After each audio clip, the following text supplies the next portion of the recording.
Hello student, स्वागत है आपका अपने यूट्यूब चैनल में। इस वीडियो में हम पढ़ेंगे BANC 133। इस वीडियो में हम BANC 133 के पूरे बुक को कवर करने वाले हैं। इग्नू के सभी विषय का क्लास इस चैनल पर उपलब्ध है। आपको और किसी विषय का क्लास चाहिए तो आप इस वीडियो के कमेंट में कमेंट कर दीजिए, आपको उस सब्जेक्ट का क्लास दे दिया जाएगा। अगर आप अभी तक हमारे व्हाट्सएप ग्रुप से नहीं जुड़े हैं तो उसका लिंक वीडियो के डिस्क्रिप्शन में है, वहां जाके आप जुड़ जाइए। वहां पे इग्नू से संबंधित सभी प्रकार की जानकारी, सभी क्लास आपको वहां पे मिल जाएगा। और एग्ज़ाम को देखते हुए हमारी टीम द्वारा इग्नू नोट्स भी दिया जा रहा है, जिससे एग्ज़ाम में क्वेश्चन आते हैं, वो भी आपको वहाँ पे उसके बारे में जानकारी मिल जाएगी। तो बिना समय खर्च किए चलिए वीडियो स्टार्ट करते हैं।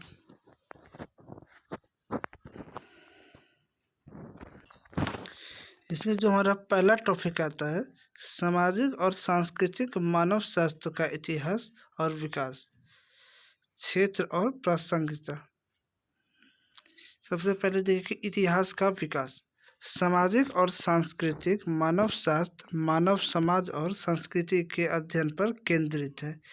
इसके जड़ें 19वीं सदी के यूरोपीय उपनिवेशवाद में से है, जब पश्चिमी विद्वानों ने गैर पश्चिमी समाजों को समझने का प्रयास किया। कब? जब पश्चिमी विद्वानों ने गैर पश्चिमी समाजों को समझने का प्रयास किया। तो जो पश्चिम में रहने वाले विद्वान थे वो पश्चिम के अलावा जहाँ जो भी स्थान था वहाँ के समाज का किस प्रकार की धारणा है, वो किस प्रकार का कार्य करते हैं, किस प्रकार का उसका पूजा पाठ होता है, किस प्रकार के वो खाना खाते हैं, किस प्रकार के उसके रीति रिवाज है, उसको समझने का प्रयास किया था। कब किया था? तो 19वीं सदी में। शुरुआती दौर में यूरोपीयवादी सिद्धांत हावी थे, जो मानते थे कि सभी समाज एक रैखिक क्रम में विकसित है। 20वीं सदी की शुरुआत में प्रायोगवादी दृष्टिकोण ने और भी जोर पकड़ लिया, जिसने समाज के विभिन्न हिस्सों को एक समग्र प्रणाली के रूप में रखा, जो एक दूसरे के कार्य को पूरा करता था। बाद में संरचनावाद ने मानव समाज की अंतर्निहित संरचनाओं की खोज की, जबकि ये इस प्रकार से ही थे। उसके बाद आता है कि क्षेत्र। देखिए क्षेत्र क्या है कि इसका क्षेत्र अत्यंत व्यापक है, जिसमें मानव समाज के लगभग सभी पहलू शामिल हैं। यह विभिन्न समाजों की संरचना, संबंध, परिवार, विवाह, अर्थव्यवस्था, राजनीति, धर्म, कला, भाषा, नैतिकता और मूल्यों का अध्ययन करता है। यह मानव व्यवहार, विश्वासों और रीति रिवाज के पैटर्न और भिन्नता को समझने का प्रयास है। अब देखिए प्रासंगिकता, और इसकी बहुत सारे अलग अलग मतलब होते हैं। क्या होते हैं? सबसे पहले होते हैं सांस्कृतिक संबंध। यह हमें विभिन्न संस्कृतियों और इसको पूरी तरह से समझने और इसकी सराहना करने में मदद करता है। दूसरा होता है सामाजिक मुद्दे। यह गरीबी, असमानता, संघर्ष, प्रवास और वैश्वीकरण जैसे समकालीन सामाजिक मुद्दों की जड़ को समझने में सहायता करता है। तीसरा होता है नीति निर्माण। तो मानव शास्त्रीय अंतर्दृष्टि का उपयोग विकास कार्यक्रमों, सार्वजनिक स्वास्थ्य पहलों और शिक्षा नीति के डिजाइन करने में है। इसके अलावा है आत्मचिंतन। यह हमें अपनी स्वयं की संस्कृति और समाज को बाहरी दृष्टिकोण से देखने में मदद करता है। अंत में होता है मानवाधिकार। यह सांस्कृतिक विविधता और मानवाधिकारों की वकालत करने में महत्वपूर्ण भूमिका निभाता है। अगला क्वेश्चन हमारा है पितृसत्तात्मक समाज में संबंध, परिवार और विवाह की संस्थाओं के कार्य। पितृत्मक समाज वह है जहाँ पुरुष प्रधान होते हैं। ये सबसे पहले समझ लीजिए। पितृत्मक समाज अगर रहेगा तो वहाँ सिंपल में ये समझ जाना है कि जहाँ पिता का ज़्यादा वैल्यू है, मतलब जहाँ का ज़्यादा कोई चीज़ में गिनती पुरुष समुदाय का होता है और वंश और विरासत पुरुष रेखा से चलती है। ऐसे समाजों में संबंध, परिवार और विवाह की संस्थाएं कई महत्वपूर्ण कार्य करती हैं। तो कौन सब कार्य है? तो पहला है वंशानुक्रम और उत्तराधिकार। यह वंश का पता पिता के माध्यम से लगाया जाता है, मतलब कि जो भी इस वंश में है उसका अगर पता का बात किया जाए तो जो उसका पिता है उसका जो पता है वही पुत्र का भी पता हुआ। उसके अलावा उसका संबंध प्रणाली यह निर्धारित करती है कौन उसका रिश्तेदार है और संपत्ति, उपाधि और सामाजिक स्थिति का उत्तराधिकार कैसे होगा। दूसरा है सामाजिकरण। ये संस्था अक्सर सामाजिक पदानुक्रम और शक्ति संरचनाओं को मजबूत करती है, जहां पुरुषों और महिलाओं और बच्चों पर अधिकार होता है। नेक्स्ट है संपत्ति का निर्धारण और नियंत्रण। विवाह के माध्यम से अक्सर भूमि, पशुधन और अन्य संसाधन का नियंत्रण पुरुष के हाथों में रहता है। उसके अलावा है श्रम विभाजन। परिवार के भीतर श्रम विभाजन अक्सर लिंग आधारित होता है, जिसमें पुरुष बाहरी कार्य करते हैं और महिला घरेलू काम। मतलब श्रम विभाजन इस प्रकार से है कि ये बांट लिया जाता है कि महिलाएं कौन सा कार्य कर सकती है और पुरुष कौन से कार्य कर सकते हैं।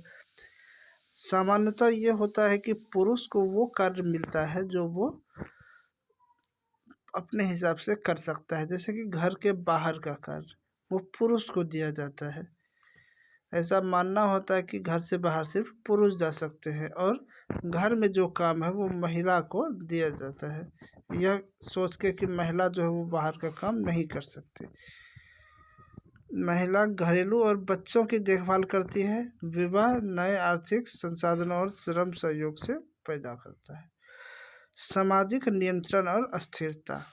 ये संस्थाएं सामाजिक मापदंडों और मूल्यों का निर्धारण करती है और विवाह अक्सर व्यक्तियों को समाज में स्थापित करने और सामाजिक व्यवस्था में बनाए रखने में मदद करता है। अगला क्वेश्चन है सामाजिक और सांस्कृतिक मानव शास्त्र को परिभाषित कैसे करेंगे। तो देखिए, सामाजिक और सांस्कृतिक मानव शास्त्र ये जो है एक विज्ञान के अनुसार अध्ययन करने का तरीका है।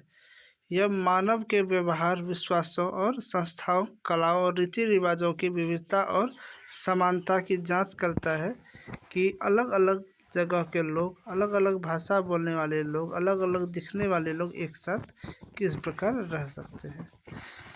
अगला क्वेश्चन है समाजों में आर्थिक, राजनीतिक और सामाजिक संस्थाओं पर विचार दें। ये वे प्रणाली है जिनके माध्यम से समाज अपने सदस्यों की भौतिक आवश्यकताओं को पूरा करने के लिए संसाधनों का उत्पादन, वितरण और उपयोग करता है। अगला है मानव शास्त्र में क्षेत्र कार्य परंपरा। देखिए, मानव शास्त्र एक परिभाषित विशेषता और उसकी पद्धति का मूल है।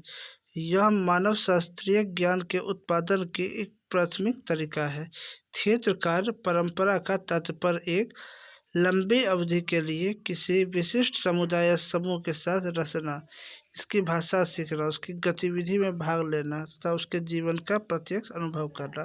मतलब एक क्षेत्र के लोग दूसरे क्षेत्र से पूरी तरह से मिल जाना।